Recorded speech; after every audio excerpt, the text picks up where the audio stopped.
राधे।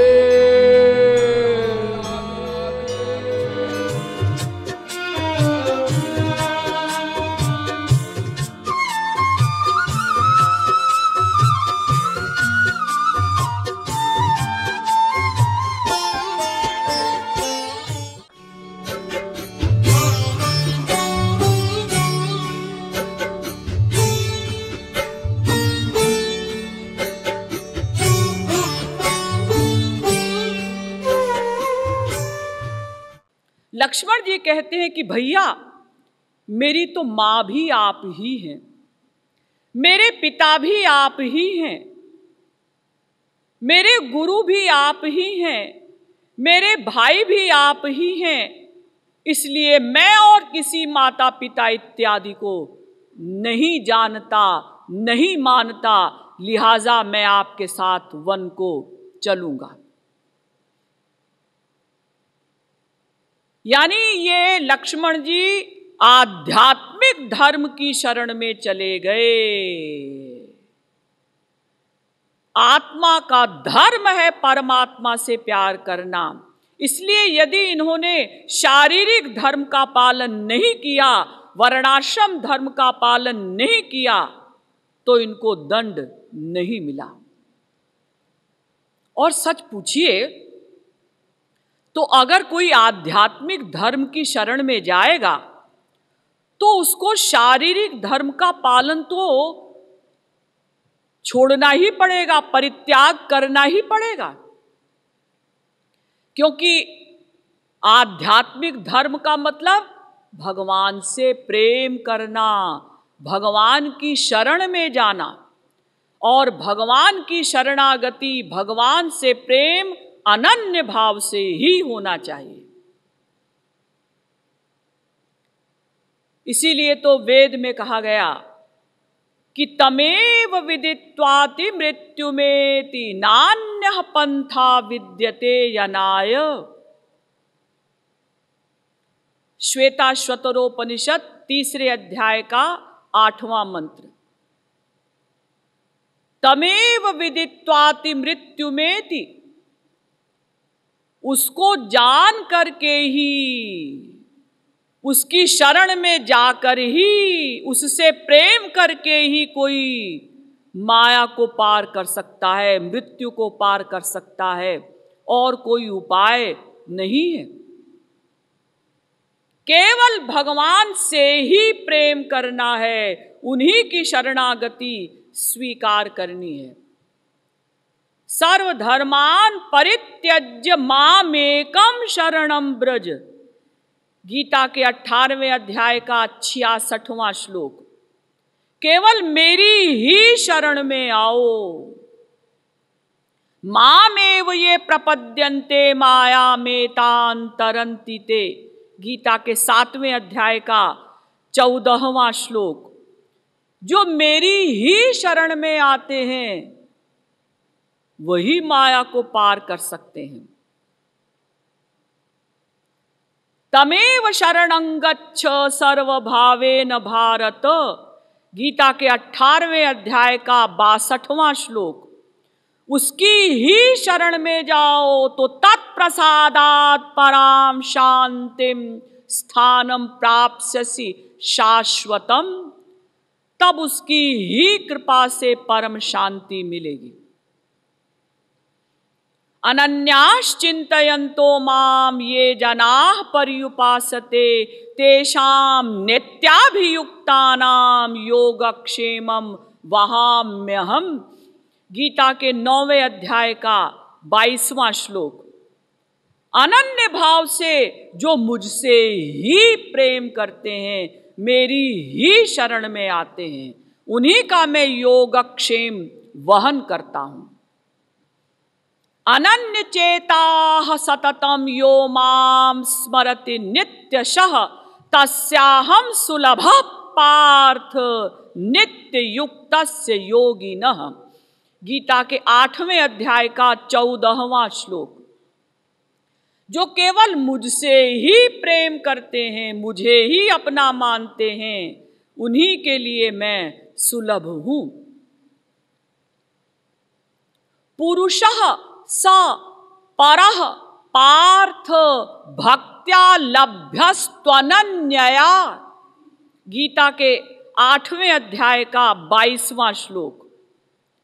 वो परात्पर पुरुष, वो पर ब्रह्म, वो भगवान केवल अनन्य भक्ति से ही प्राप्त किया जा सकता है।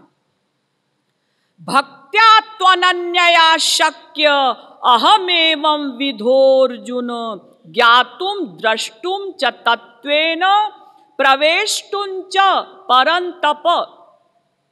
गीता के 11वें अध्याय का 54वां श्लोक। अनन्य भक्ति के द्वारा ही कोई मुझे प्राप्त कर सकता है। त्वमेव माता च पिता त्वमेव, त्वमेव बन्धुश्च सखा त्वमेव, त्वमेव विद्या द्रविणं त्वमेव, त्वमेव सर्वं मम देव देव।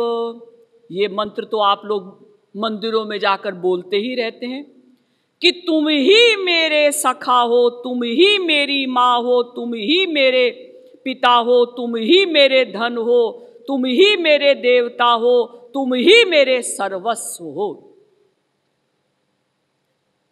तो जो आध्यात्मिक धर्म की शरण में चला जाता है, यानी जो अपने को आत्मा मानता है और केवल परमात्मा से ही प्यार करता है, उसे कहते हैं आध्यात्मिक धर्म।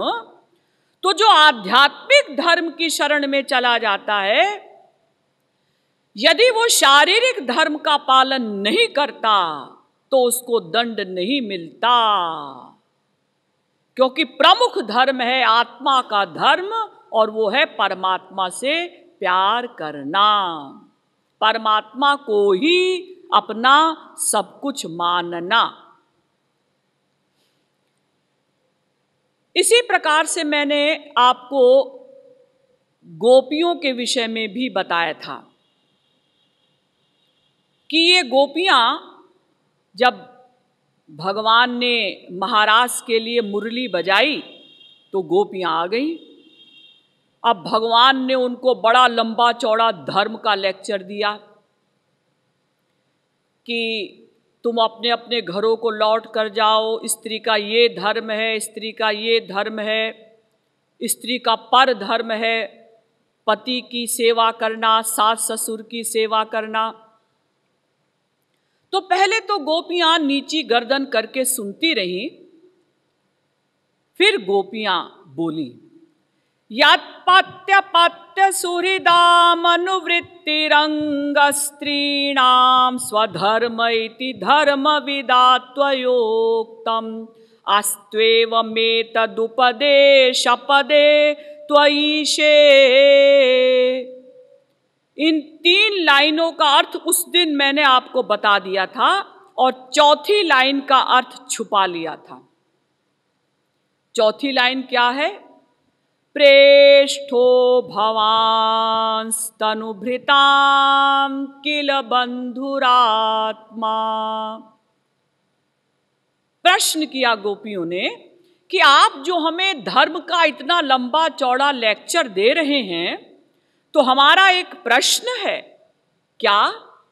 प्रेष्ठो भवांस्तनुभृतां किल बंधुरात्मा। क्या आप समस्त आत्माओं की आत्मा नहीं है? क्या मतलब? मतलब ये कि आपने हर ग्रंथ में कहा है कि आप समस्त आत्माओं की आत्मा हैं। अरे भागवत में ही भगवान ने कई स्थानों पर कहा, और ग्रंथों की छोड़िए, कि मैं समस्त आत्माओं की आत्मा हूं। कृष्ण में नम वेहित्वमात्मानमखिलात्मनां जगद्धिताय सोप्यत्र देही वा भाति मायया। भागवत के 10वें स्कंध के 14वें अध्याय का 55वां श्लोक। श्री कृष्ण ही समस्त आत्माओं की आत्मा हैं। अहम आत्मा सुतश्च प्रेयान, मैं ही सबकी आत्मा हूं, बेटा हूं, प्रियतम हूं। तो जब आप ही समस्त आत्माओं की आत्मा हैं और हमने आपकी भक्ति कर ली, आपकी सेवा कर ली, तो सबकी सेवा सबकी भक्ति मान ली गई।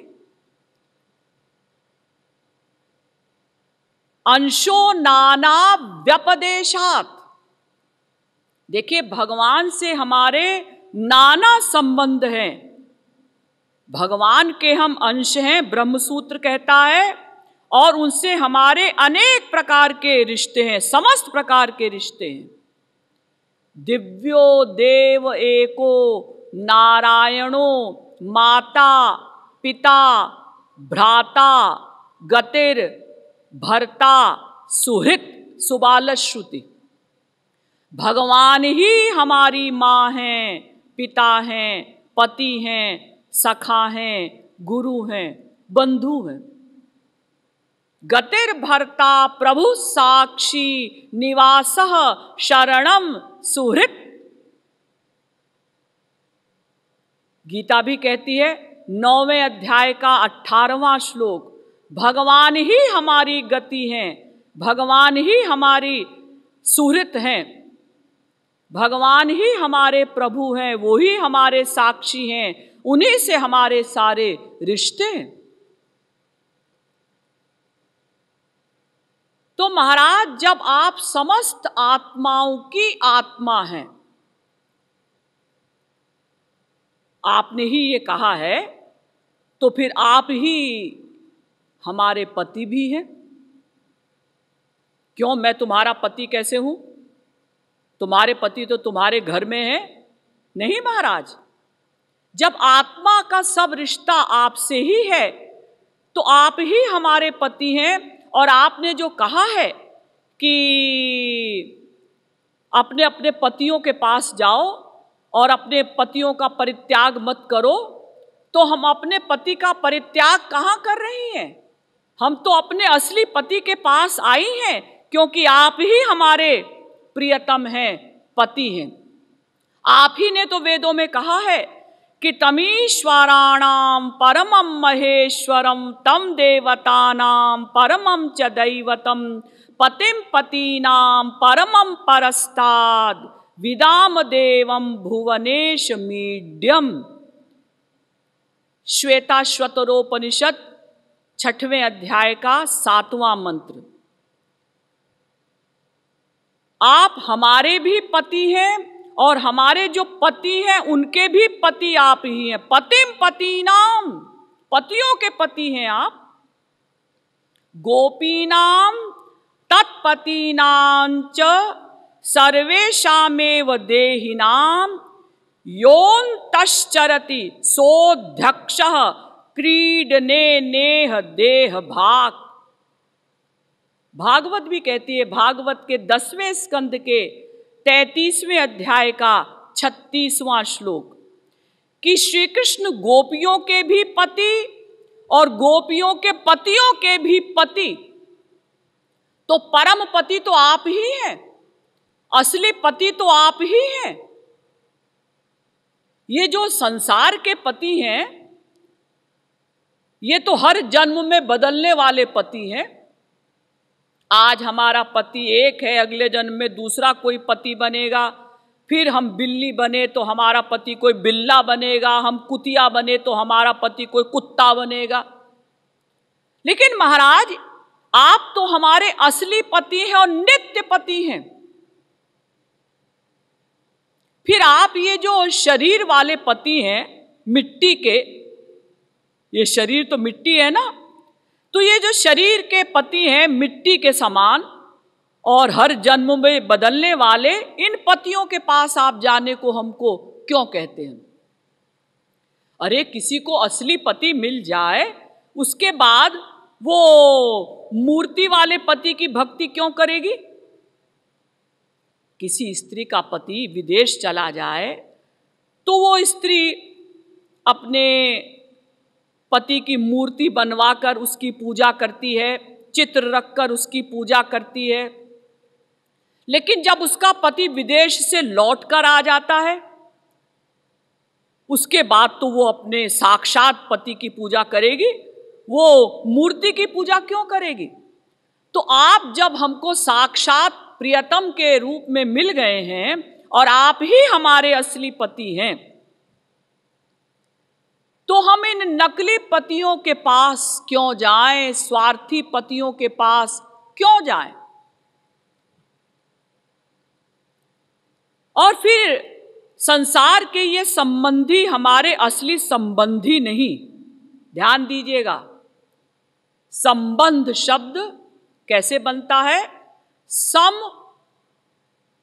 उपसर्ग है, बंध धातु है और इसमें अण प्रत्यय हुआ है, उससे बना है संबंध।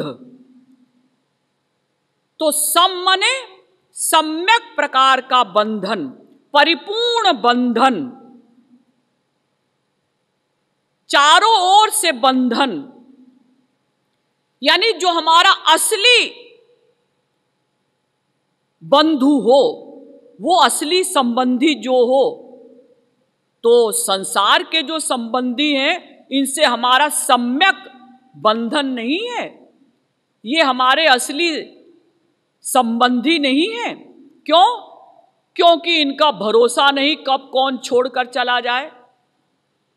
आज बच्चा पैदा हुआ, 2 घंटे बाद मां मर गई, 10 दिन बाद बाप भी मर गया। वो छोटा सा बच्चा बेचारा जानता भी नहीं था कि मां क्या बलाए होती है, बाप क्या बलाए होता है, और मां बाप दोनों मर गए।